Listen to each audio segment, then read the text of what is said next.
I'ma get it.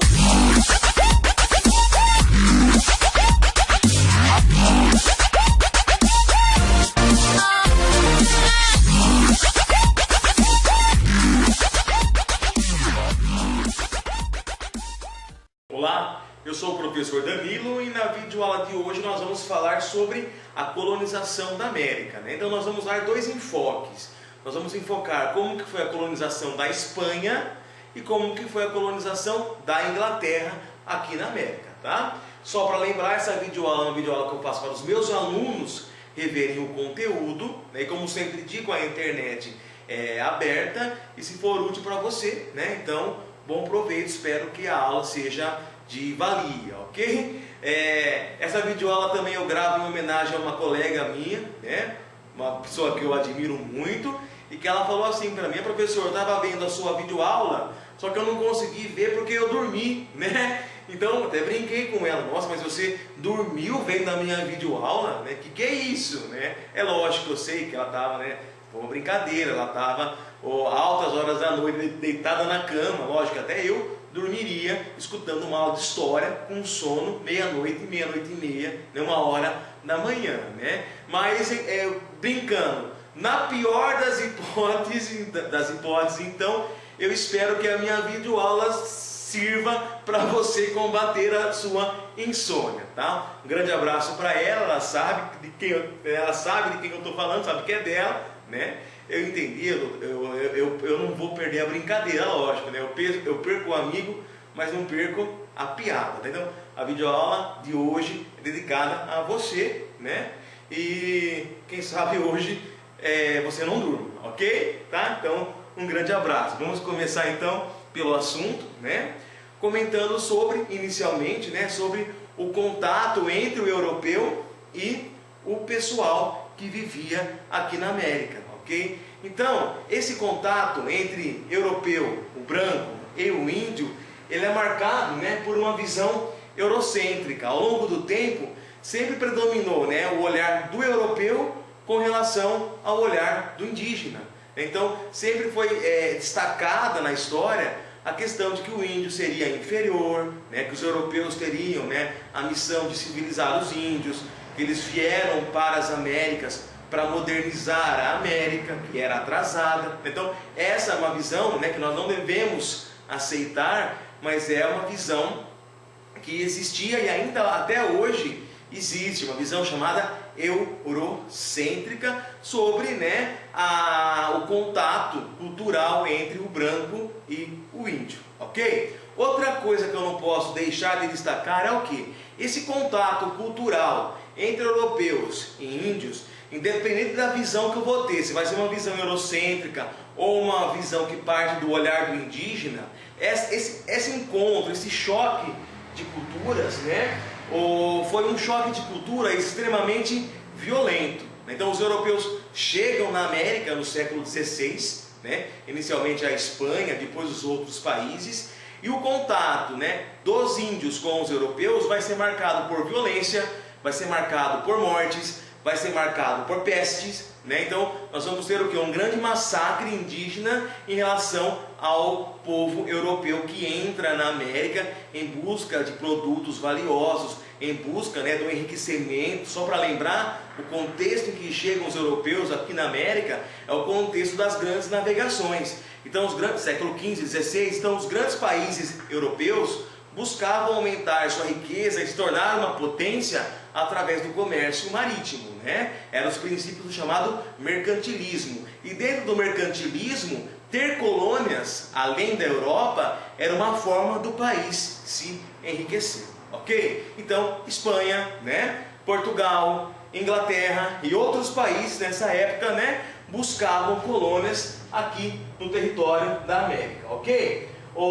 No que se refere à colonização específica da Espanha, dois nomes, né, de dois espanhóis vão emergir com maior destaque.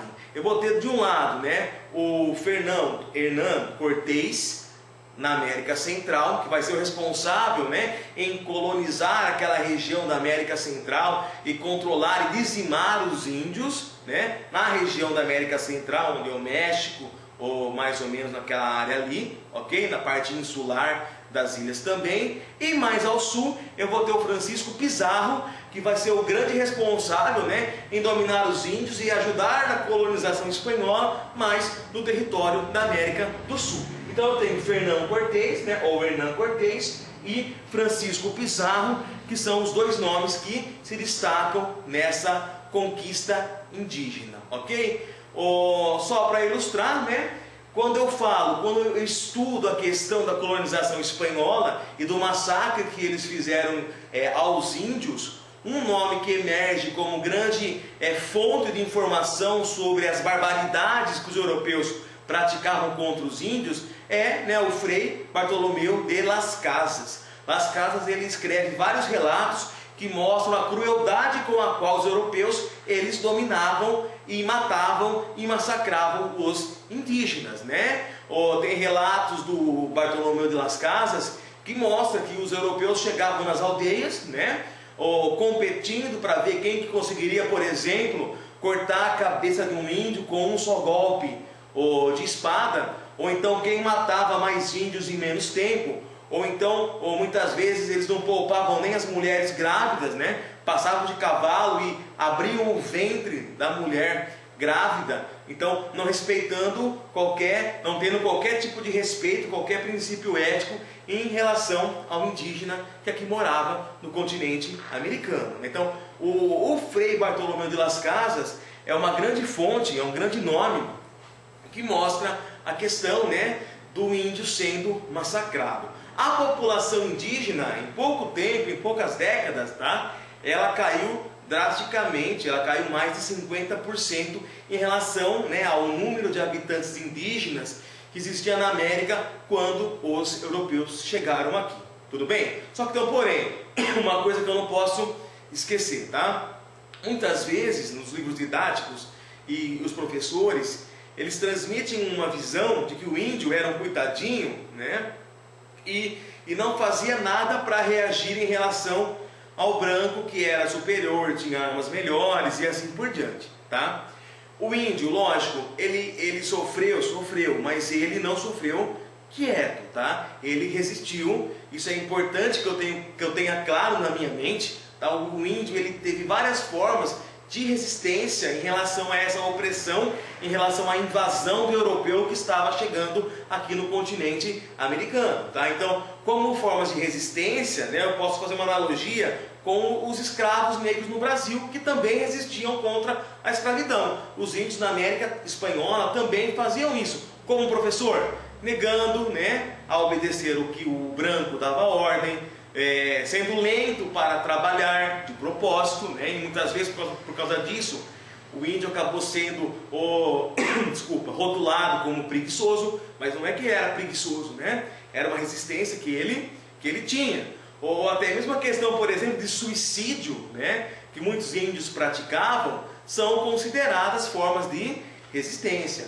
Nós temos historiadores como o Todorov, que eles mostram que os índios eles eram pacíficos, né? Mas outros historiadores, eles já procuram destacar a reação de resistência que os índios eles tiveram, tá? Principalmente o Hector Bruit, o historiador, ele faz uma análise muito interessante da resistência que o índio teve dentro do continente africano. Tudo bem? Então, isso só para ilustrar, né, esse contato e as formas de resistência dos índios em relação aos espanhóis. Enfim, os espanhóis, eles, independente, né, da resistência ou não dos indígenas, o fato é que os espanhóis eles vão chegar na América, eles vão dominar, eles vão começar a explorar a sua colônia, né? E naquela época eles tinham algumas regras que eram seguidas para que fosse feita a exploração. No caso da colônia espanhola, tá? Tudo girava em torno de uma organização, de um órgão chamado Casa de Contratação. Essa Casa de Contratação que o governo espanhol criou era justamente para o quê? Para fiscalizar toda a exploração de ouro, para fiscalizar toda a exploração de produtos, né, naturais. Era uma casa que tinha como objetivo coletar os impostos, fiscalizar a cobrança de impostos, né? Porque o objetivo era o quê? Explorar ao máximo a colônia, né? E evitar possíveis fugas de dinheiro. Então, a casa de contratação era o órgão principal, ok? Quando eu estudo a colonização da América Espanhola, eu também, em qualquer livro, em qualquer concurso, eu sempre tenho que estar atento às formas de exploração que existiam naquela época, tá? Formas de exploração que muitas vezes elas eram até mesmo heranças dos modos de trabalho dos próprios indígenas nativos, tá? Então, como que a Espanha explorou? O trabalho da exploração estava organizado como? Então, tá? Tem aqui 3 formas de exploração da Espanha que eu não posso esquecer sempre de estar destacando. Primeira coisa é a questão da mita. O que era a mita na colonização espanhola? Era o trabalho forçado. O índio tinha obrigação de trabalhar para o Estado, seja em minas, né, de metal precioso ou qualquer outro tipo de fonte de renda. Era a mita, e essa mita já era praticada, né, mesmo antes da chegada dos europeus por esses nativos, ok? Outro sistema importante de exploração da Espanha era a questão da encomienda. O que era a encomienda? O espanhol, né, que habitava lá na Europa, ele queria ter um pedaço de terra para explorar aqui na colônia espanhola. Então o governo ele concedia uma porção de terra para ser explorada, mas em troca o cara que recebia, ele tinha uma encomenda, né? Qual que era a encomenda que o cara tinha? Catequizar os índios. Isso mostra bem o que? A influência que a Igreja Católica tinha nesse período, né? Não só na Europa, mas nos territórios americanos também, ok? E o outro sistema de exploração que a Espanha adotava era o sistema de porto único. O que é isso, professor? Apenas alguns portos específicos, né, da América Espanhola tinham autorização para embarcar e desembarcar produtos, né? A questão do monopólio, do exclusivismo comercial, que era típico do mercantilismo também. Qual que era o objetivo desse porto único? Qual que era o objetivo? Era evitar contrabando. Era evitar o que? A fuga de divisas, a fuga de dinheiro para outras regiões que não fosse a metrópole, ou seja, que não fosse a Espanha, tá? Apesar disso, tá? Não quer dizer que a Espanha não tivesse prejuízos. Por quê? Nesse período era muito comum, no século XVI principalmente, a ação da pirataria, né? Os corsários ingleses, que eles, através da autorização do governo da Inglaterra, né, eles tinham uma legalização da pirataria. E eles ficavam pelo mar procurando, né, os barcos, os galeões espanhóis, principalmente de preferência abarrotados de ouro, né, e com autorização para apreender esses navios e pegar essas riquezas e levar para a Inglaterra, tá? Então, a questão da pirataria, dos corsários, é uma questão muito importante também dentro da colonização espanhola, ok? Outra coisa importante, a colonização espanhola, tá? Aqui eu tenho um mapa da América Espanhola. Percebam o seguinte, a América Espanhola era todo esse território aqui, né? Desde a América do Norte, passando pela América Central, até chegar aqui na América do Sul. Aqui eu tinha, na área verde, o Brasil, que era a América Portuguesa, e, né, nessa outra região toda, a América Espanhola. A colonização da América Espanhola ela foi diferente da colonização do Brasil, da América Portuguesa, por exemplo, tá? Então, Portugal, no nosso caso, Portugal ele manteve a administração da sua colônia centralizada, né, na mão de apenas uma pessoa para controlar todo o território. No caso da América Espanhola, o rei espanhol achou melhor o quê? Para melhor administrar a sua extensa área, ele preferiu dividir a sua colônia em vários setores, em várias regiões, em vários vice-reinos ou capitanias. Então, a colônia espanhola era dividida em vários vice-reinos e cada vice-reino tinha o seu vice-rei, que era a pessoa, né, logo abaixo do rei lá na Espanha, era a pessoa responsável em controlar a colônia. Isso é uma característica muito importante da colonização da América Espanhola, E essa característica vai ter inclusive influência quando começar o processo de libertação, né? O processo de independência da América. Por quê?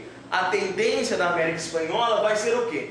Com a libertação vão surgindo vários países na América Espanhola, que já era o quê? Toda fragmentada em sua administração, né? Sua estrutura política. O Brasil, por sua vez, quando tem independência em relação a Portugal, não vai acontecer uma divisão do território, né? Ou influência do quê? Do modo como os portugueses administraram e colonizaram a sua colônia, tá? Isso é uma característica importante que sempre costuma ser cobrado em prova, em concurso, né? Qual que foi a principal diferença da colonização portuguesa e da colonização espanhola? Portugal centralizou a administração e a Espanha descentralizou, né? Então dividiu a sua colônia em vários vice-reinos, ok? Tudo bem? Tá? Só para lembrar, já citei o que mostra aqui nesse slide. O que vigorava nessa época era o chamado Pacto Colonial, tá? Ou seja, a colônia só poderia vender produtos para a sua metrópole e só poderia comprar produtos de preferência industrializados também apenas de sua metrópole, tá? Eu já comentei sobre esse item, né? Portugal teve um modelo centralizado, a Espanha teve um modelo descentralizado, e isso influenciou depois, quando teve a independência, né, na desestruturação em várias regiões da colônia da América Espanhola. Tudo bem, pessoal? Então, falei em América Espanhola, né, não posso esquecer o quê? Do choque de culturas, do grande número de mortes de índios, né, do mercantilismo, do pacto colonial, né, a colônia servia apenas para ser explorada. A Espanha dividiu o seu território em vários vice-reinos para melhor administrar. Essa exploração era feita pela Casa de Contratação, que era o órgão que controlava tudo o que acontecia na colônia. E as outras formas de exploração do trabalho era o quê? Era a mita, que era o trabalho obrigatório do índio, era a encomienda, que o europeu recebia um pedaço de terra para explorar, e em troca tinha que catequizar os índios, e a questão do sistema de porto único para evitar contrabandos, ok? Isso é o que eu tenho de mais importante sobre o quê? Sobre a colonização da América Espanhola. Agora eu vou dar um outro enfoque. Agora não vou falar mais sobre a América Espanhola, agora eu vou falar sobre a América Inglesa, ou seja, a América que foi colonizada pela Inglaterra. Será que foi igual, professor, a colonização da Inglaterra, se comparada com a colonização da Espanha? Foi igual? Foi semelhante? O que teve de semelhante? O que teve de diferente? Esse é o nosso objetivo a partir de agora. Lembrando que a colonização da Inglaterra aconteceu na região, né, chamada 13 colônias inglesas, que depois, né, essas 13 colônias viraram o quê? Viraram os Estados Unidos da América. Em alguns livros, quando vai ser exposto esse conteúdo, os autores colocam assim: a colonização dos Estados Unidos.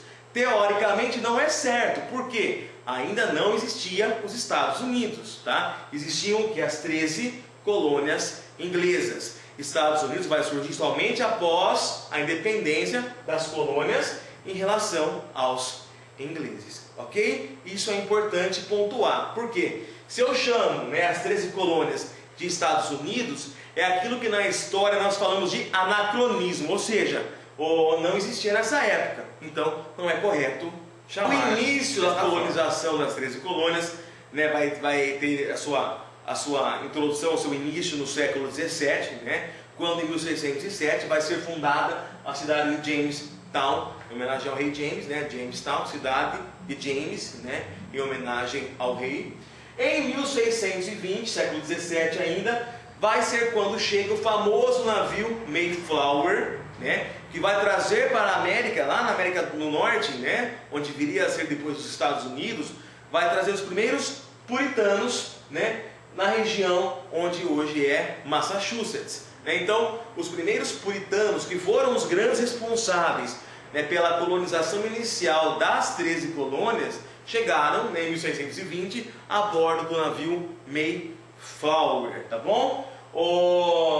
Essa vitória, né, que aconteceu aqui sobre a poderosa esquadra de Felipe II, a Invencível Armada, enfraqueceu o poder espanhol e facilitou o processo de domínio da Inglaterra sobre as 13 colônias. Então, na verdade, né, a questão da briga entre os ingleses e a Espanha fez com que os territórios ao norte, na América do Norte, ficassem de certa forma meio que abandonados pela Espanha, porque teoricamente a região das 13 colônias pertenceria, pelo Tratado de Tordesilhas, pertenceria, né, aos espanhóis. Mas por causa dessas questões, né, de lutas, de conflitos, e por mesmo pela questão do desinteresse, né, em explorar essa região mais ao extremo norte, a Espanha ela deixou o território das 13 colônias, aquela região mais ao norte, deixou essa região meio que abandonada, digamos assim, né? E aí os ingleses tiveram maior liberdade para poder o quê? Para poder chegar, né, ir chegando e dominando o território. Esse mapa aqui que eu tenho para vocês, né, mostra as 13 colônias naquela época. Então, essa região aqui azul e a vermelha é os Estados Unidos hoje, né? Um grande país de grandes proporções. Mas naquela época, né, os Estados Unidos se limitavam, né, as 13 colônias estavam limitadas à região do litoral do Oceano Atlântico. Só depois de muito tempo é que os Estados Unidos vai começar o processo de expansionismo para o oeste, a chamada marcha para o oeste, né? Mas no início, né, as áreas, as 13 colônias eram litorâneas, ok? Quais eram as 13 colônias? Posso citar o quê? Várias que inclusive hoje são estados, né, dos Estados Unidos.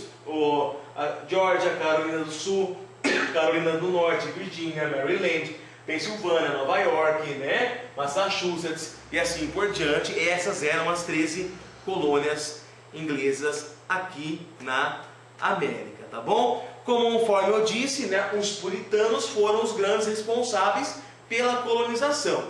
E esses puritanos eles vinham para a América por vários motivos. Tradicionalmente, né, a gente costuma dizer que eles vieram fugindo da perseguição religiosa que estava tendo na Inglaterra. Naquela época, a questão da religião estava bastante tensa, não só na Inglaterra, mas em toda a Europa. É a época da Reforma Protestante, estavam surgindo novas religiões, né? E no caso específico da Inglaterra, tinha uma briga muito grande entre 3 grupos religiosos principais: os católicos, os calvinistas e os anglicanos. Os puritanos, né, eram o quê? Eram derivados da linha calvinista, que seguiam a Bíblia de forma mais à risca.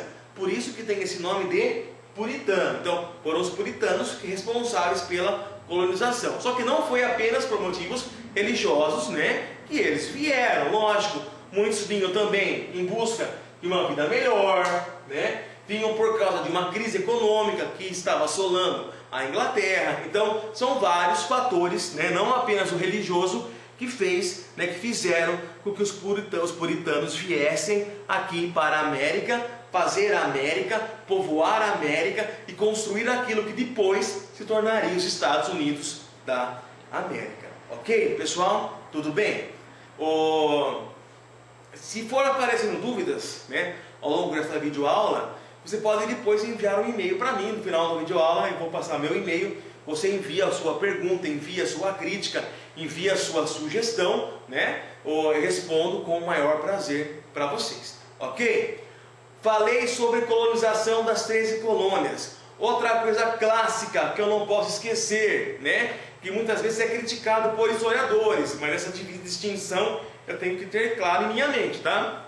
É o que? A colonização das 13 colônias foi marcada por uma dicotomia, né, uma dualidade, ou duas coisas opostas, né? Ou seja, a colonização do norte, do centro, né, e a colonização do sul. A colonização norte dos Estados Unidos, das 13 colônias, e a colonização do sul, elas foram marcadas por uma diferença um tanto quanto grande, tá? É lógico que a Inglaterra, ela queria explorar, explorar a sua colônia, seja a parte norte ou seja a parte sul.